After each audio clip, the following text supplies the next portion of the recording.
Om Namo Bhagavate Vasudevaya. Om Namo Bhagavate Vasudevaya. Om Namo Bhagavate Vasudevaya. So we are continuing with Bhagavad Gita as it is. Chapter number 6, Dhyana Yoga, text number 40. I will just post the verse for those of you who would like to follow it online. And we can go from there. So I'll do verses 40 through 44. So here is the link to the verse. Shri Bhagavan Vacha Partha Naiveha Namutra Vinasha Sasya Vidyate Nahi Kalyana Krit Kaschid Durgatim Tata Gachati. Translation by Srila Prabhupada. The Supreme Personality of Godhead said, Son of Pritha, a transcendentalist engaged in auspicious activities does not meet with destruction either in this world or in the spiritual world. One who does good, my friend, is never overcome by evil. Om Agyanatimirandasya Gyananjana Shalakaya Chakshurunmilitamena Tasmai Shri Gurave Namaha. So we've been hearing about Dhyana Yoga in this chapter, wherein Krishna is giving knowledge to Arjuna, in fact, for us. And now we have come to a set of verses wherein we will learn. Arjuna is inquiring, he wants to know, what is the destination of an unsuccessful yogi?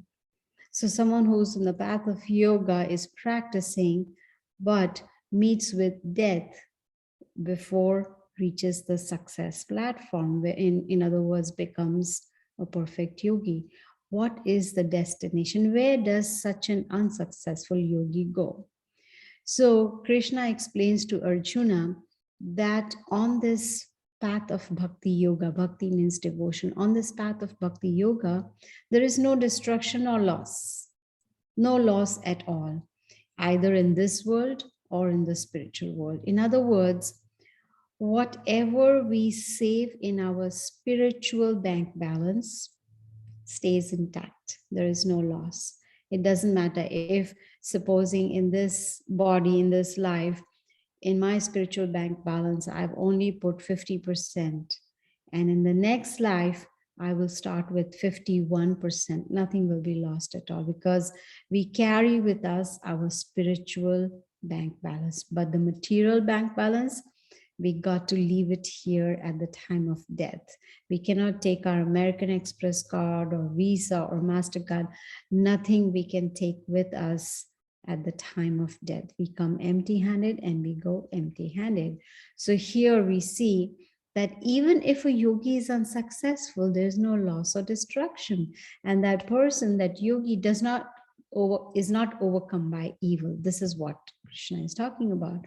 But then there is a requirement. There are, just like if someone wants to visit from India to the US, there are certain requirements, that the traveler has to meet with. There has to be a valid visa or whatever it may be. So what is it needed? What is the requirement?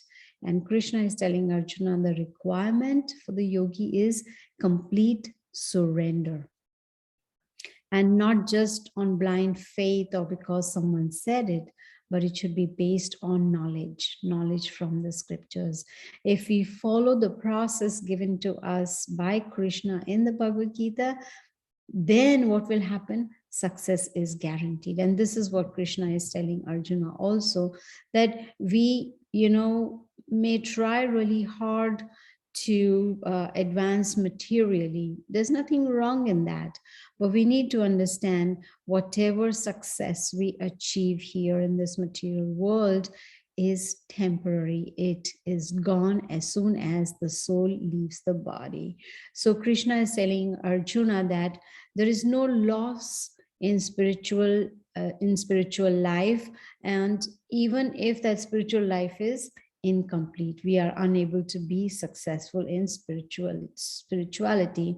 What will happen? We will continue in our next life. Why is it that some people, they are born in a family which is very spiritually advanced, or in other words, the family that goes to the church, to the temple, to the mosque, is very spiritually minded? How come there are some souls that take on a body in that particular family? Why? Because they need to continue from where they left off. For instance, in this life, I managed to study hard and get a PhD degree. Now, in my next life, I have to start with A for apple, B for bat. There is no way that I can carry my PhD degree to my next life. So this is the difference between materialism and spiritualism. That's a difference. So why is it that some people get the opportunity to hear Bhagavad Gita? Bhagavad Gita is a spiritual science. It's an owner's manual, which is giving us all the knowledge that we require to lead a very successful human life. Gives all the different details necessary: how to sit, how to eat, how to talk, how to walk, how to live this human form of life. All the knowledge is given to us in the Bhagavad Gita. Excuse me. But in spite of getting the opportunity to hear Bhagavad Gita, there are many who do not take advantage of it. They make a choice.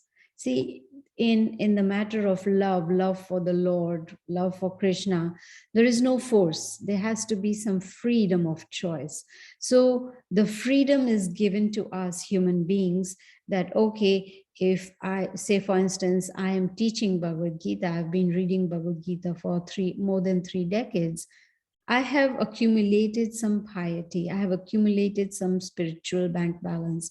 Now, in my next life, if supposing I'm unsuccessful to be fully purified in this life, then in the next life, I'll get the opportunity to be born in a devotee family, someone who's devoted to the Supreme Lord, so that I can continue my devotional path.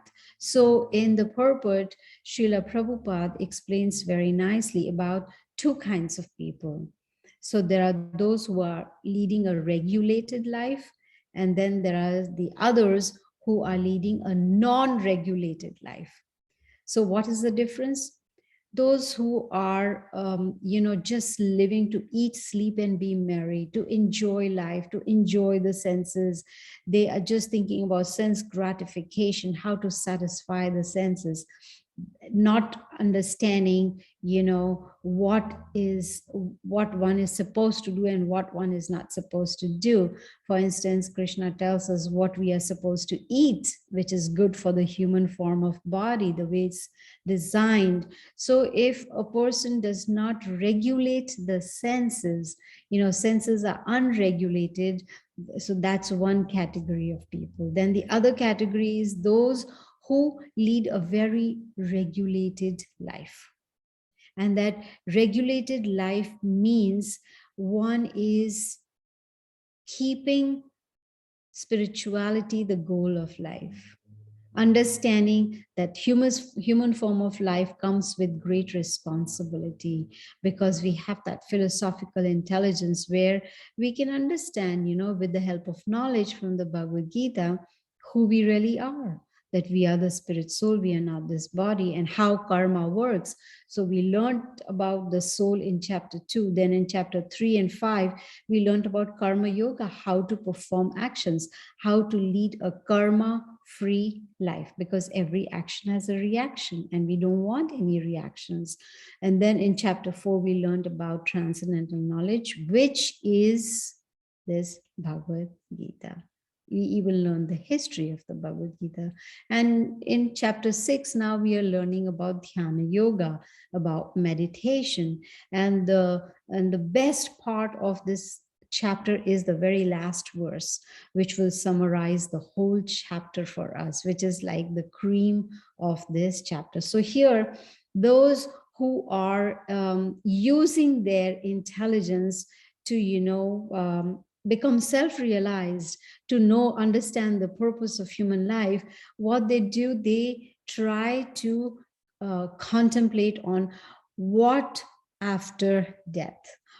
What can I do to come out of this cycle of birth and death, birth, disease, old age, death? This circle is going on perpetually. So the intelligent person will try to find solutions to come out of this material world of miseries. Excuse me.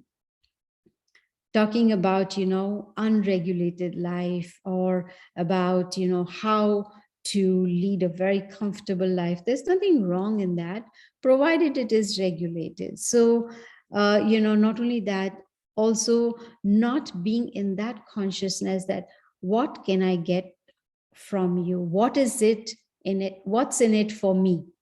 Okay, in friendship, I want to be friends with you. What can I get out of you? So that mentality is not a very good mentality. That consciousness is not good at all. I remember hearing this very nice story that the husband had fallen sick. He was not feeling well. And his wife took him to the doctor, and the doctor, asked, he diagnosed, did some tests and figured out what the medical problem was.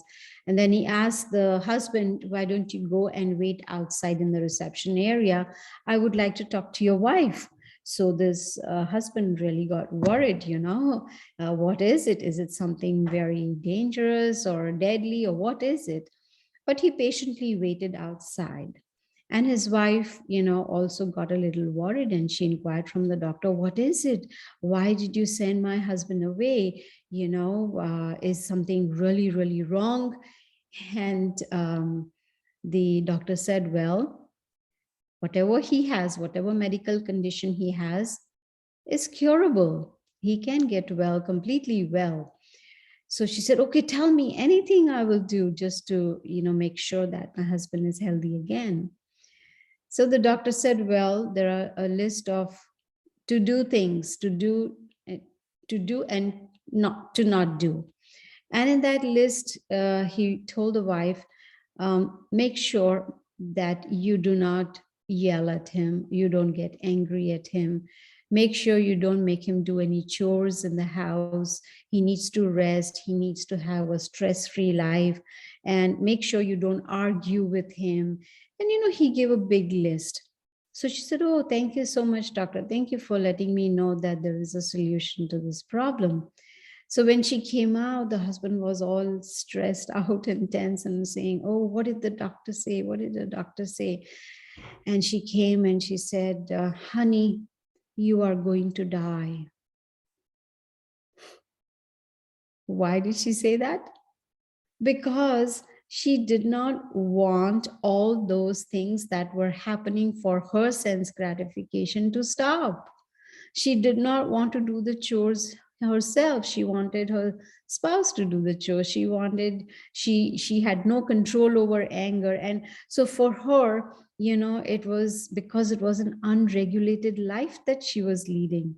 So this is how the consciousness gets affected. So we need to be very, very, very careful as far as consciousness is concerned. So if a person is just like in the state that we live in, or in the country that we live in, as citizens, we are bound by the laws. We need to follow the laws of the land.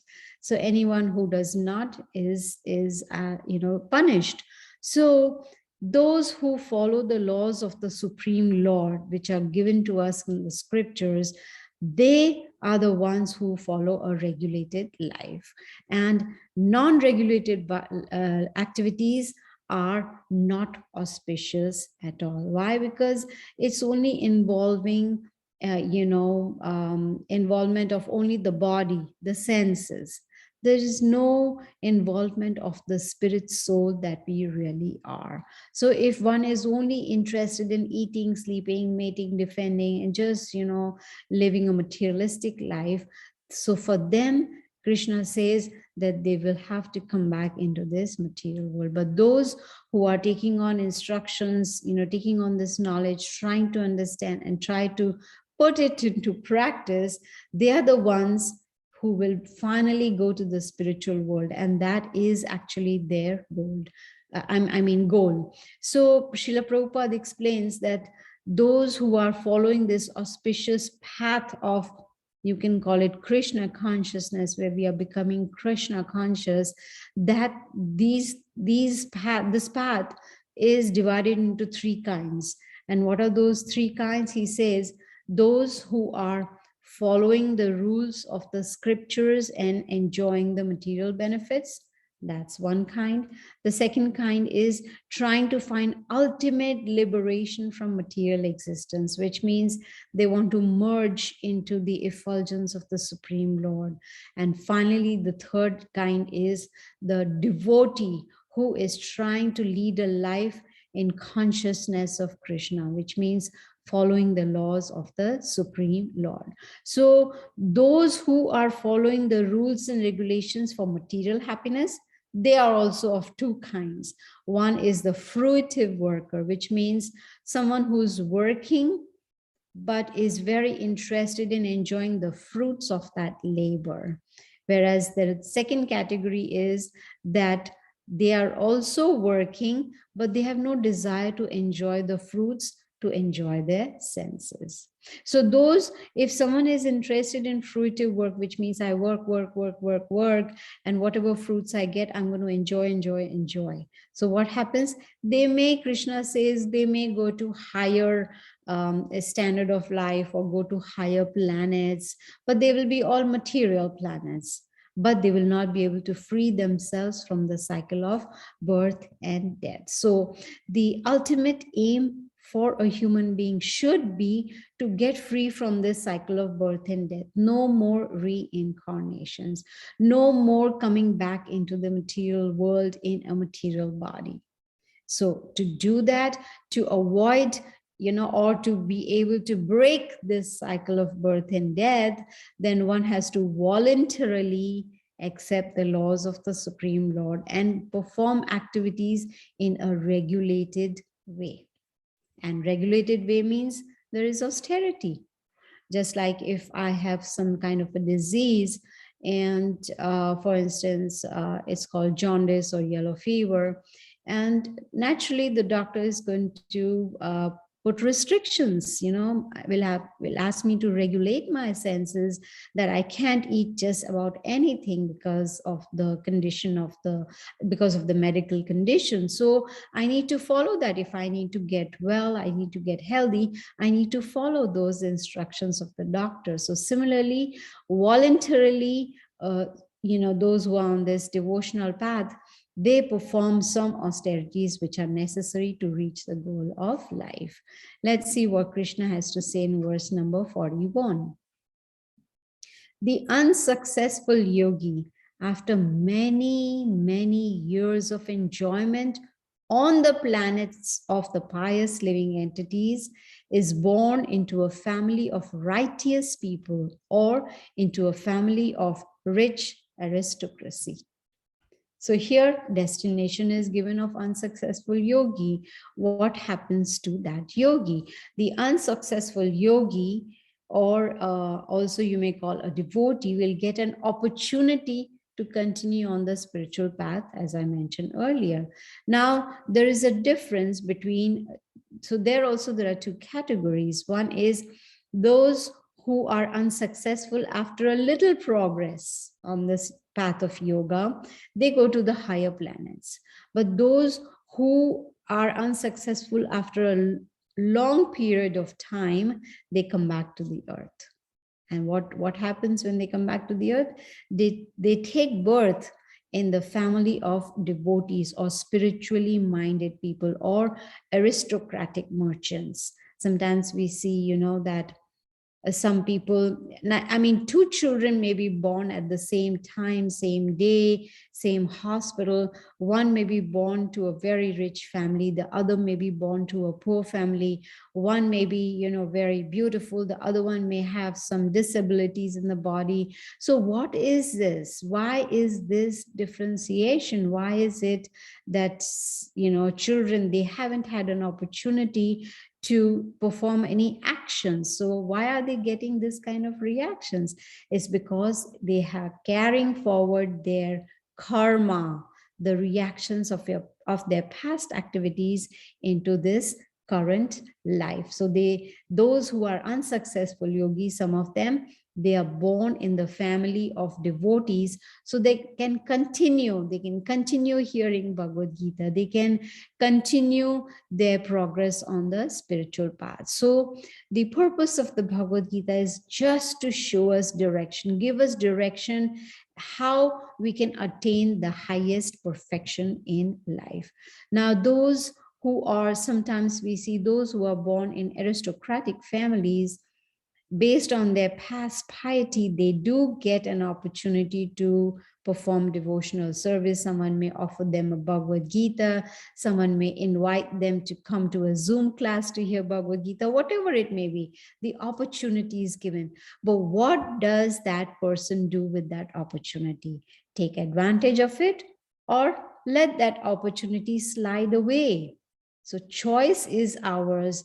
The Lord has given us the choice to choose what do we want to do, good, bad, based on our choices. Then we have to face the consequences. So opportunities are given, but what do we do?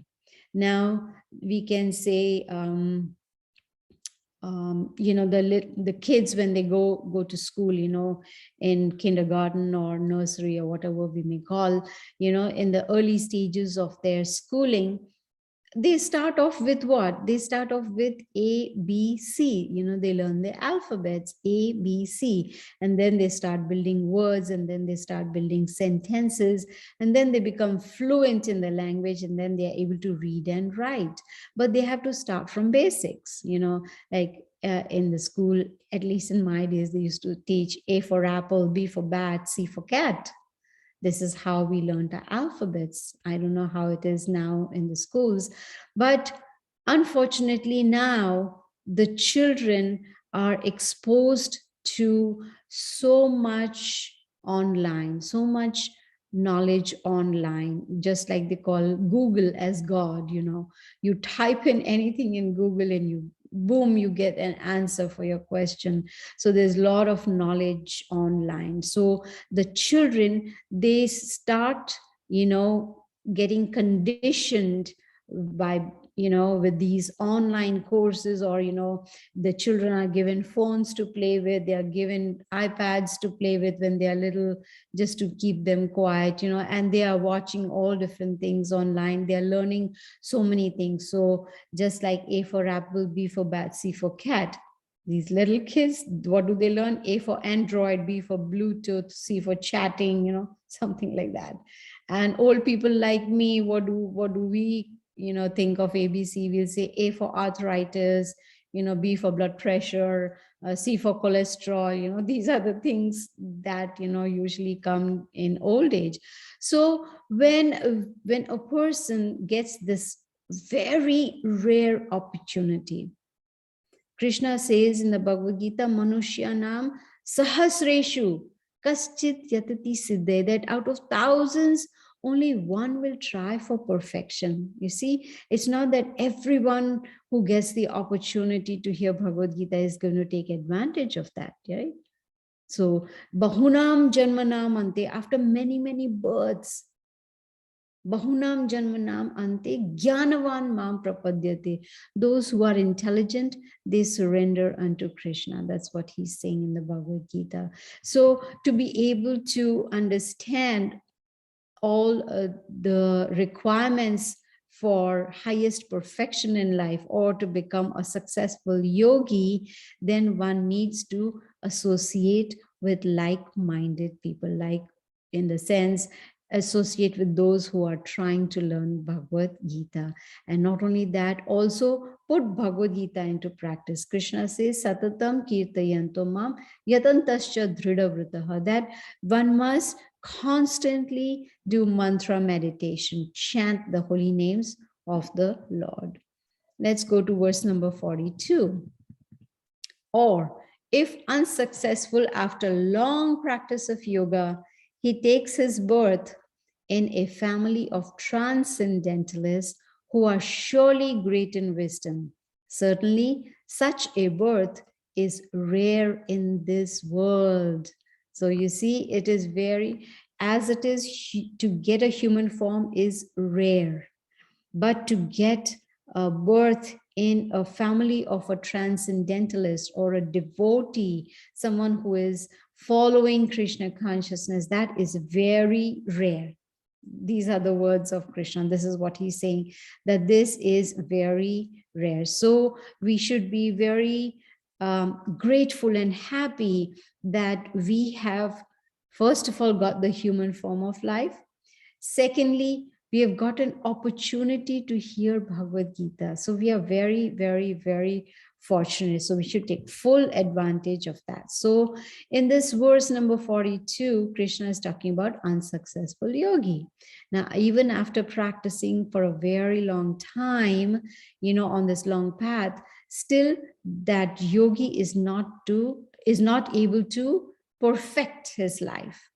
So then what happens? Then that unsuccessful yogi, his destination becomes house of a devotee, where he will, with the wisdom of the family, with the spirituality of the family, this yogi, unsuccessful yogi in this life, will start continuing on that path. So this birth is very, very rare, for someone to be born in such a devotee family. Why?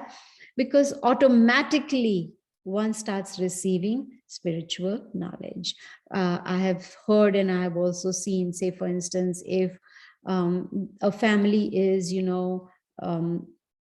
very much into music or singing, maybe all the family members are good singers and they practice singing on a daily basis, they get training, etc., etc. So when a child is born in that family, then automatically the child starts getting that knowledge about music. Maybe later on may not be interested in becoming a singer, but at least is exposed. So similarly, those who take birth in a family of devotees, they get exposed to this wisdom because the family members are learned, they are devoted, they are trained, they have a bona fide spiritual master. So this is a very fortunate birth, very, very fortunate. But still, after getting this birth, still that unsuccessful yogi has the choice to make whether I want to continue or I am not interested. I don't mind coming back into the cycle of birth and death. So training is important, especially right from the very beginning, you can say, just like when the children, they grow 4 or 5 years old or whatever, we immediately send them to enroll them in a school so that the training and the knowledge, academic knowledge, everything starts right from young age. So again, we can see that Krishna is talking about the unsuccessful yogi. Let's see what he says in verse number 43. On taking such a birth, he revives the divine consciousness of his previous life, and he again tries to make further progress in order to achieve complete success, O son of Kuru. So Krishna is talking to Arjuna, who's the son of Kuru, and he's telling him what exactly happens. What happens is that this unsuccessful yogi in his next life is getting an opportunity to revive. Very important word, revive, which means it's there dormant. It's there within his consciousness. It's dormant. It just needs to be revived. So this divine consciousness or Krishna consciousness from previous life is now revived in this life. So that Again, this unsuccessful yogi can try to progress further for highest perfection, because what has happened is the spiritual bank balance from his previous life has been brought forward to this current present life, but all his material assets stayed behind. He could not bring his material bank balance to his next life. So why not, if we have got this opportunity, why not try to increase our spiritual bank balance? There was a gentleman, and this is true, I think this was in Florida, I'm not too sure. So he decided to do two jobs because he wanted to save a lot of money for his retirement. So what he would do, he would maintain himself with one paycheck from one job, and whatever he got from his second job, he would go immediately and deposit it in his savings account. So when he retired, he was very happy because he said, now I can lead a very peaceful life because I have saved enough money. So he went to the bank to see what was the balance. And so the teller looked up his account and said, zero balance in your savings account. He said, how is that possible?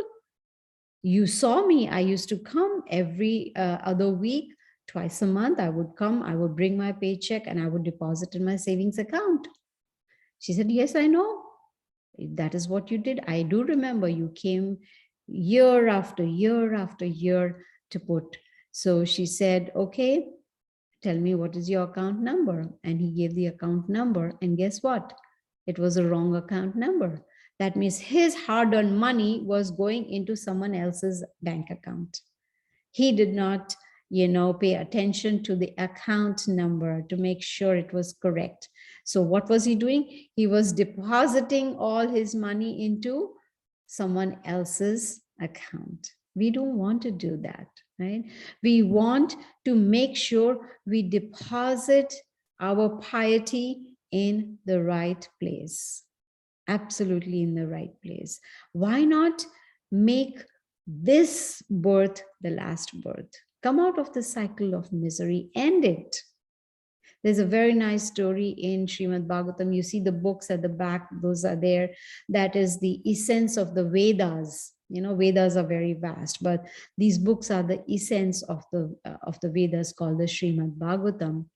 In that, there is a pastime of a king who used to live in India, and his name was Bharat Maharaj. Maharaj means the king, Bharat Maharaj. He was a wonderful devotee of the Lord. He worshipped the Lord. He surrendered to the Lord. He would follow the instructions given in the scriptures, and all the citizens in his family in his kingdom were very satisfied and happy because he was a good ruler, good king. And above all, he was a pure devotee of the Lord. So this king, this Bharat Maharaj, this King Bharat, he decided one day, that I have ruled the kingdom for a very long time and I'm getting old. So I think I want to retire, give up my kingdom, everything to my sons, and let me go to the forest and just meditate. And that's what he did. He detached himself from the family, the kingdom, everything, and he went on the spiritual path. But unfortunately, he lived in a secluded place where there was no association. He did not have anyone to talk to. There was no one to correct him if he went wrong. There was no one to read Bhagavad Gita to him or anything. So he didn't basically have any association. But living alone in the forest, he got attached to a baby deer, the animal deer. And it so happened that one day the deer, left this devotee Bharat Maharaj and went away in, looking elsewhere in the forest.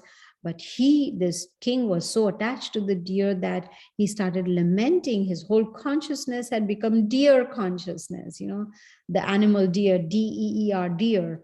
And so at the time of death, he remembered the deer and in the next life he got the body of a deer. That was his consciousness. So we have to be very, very careful that we train our mind in such a way that we pass the final examination, which is death. Yam yam vapi smaran bhavam tyajat ante kalevaram. Krishna says that to whatever state of being we are at the time of death, to that state we will achieve without fail. So we have to train our mind to understand the Bhagavad Gita, do some mantra meditation. So at the time of death, we are able to chant the holy names of the Lord and go back to the spiritual world. So it's important to put the Bhagavad Gita into practice. Many opportunities come our way, but are we taking advantage of that or not? Like, for instance, today being a Tuesday, 7:30 p.m. Eastern time every Tuesday, we have this Bhagavad Gita class. It's an opportunity to hear about the Bhagavad Gita, and that is how we can make progress on the spiritual path. I'll take the last verse for today, which is 44. By virtue of the divine consciousness of his previous life, he automatically becomes attracted to the yogic principles even without seeking them. Such an inquisitive transcendentalist stands always above the ritualistic principles of the scriptures. Such a wonderful verse from this chapter 6, where Krishna is talking about divine consciousness. See, we, being parts of the Supreme Lord Krishna, we are also spiritual like him. The spirit soul is spiritual by nature.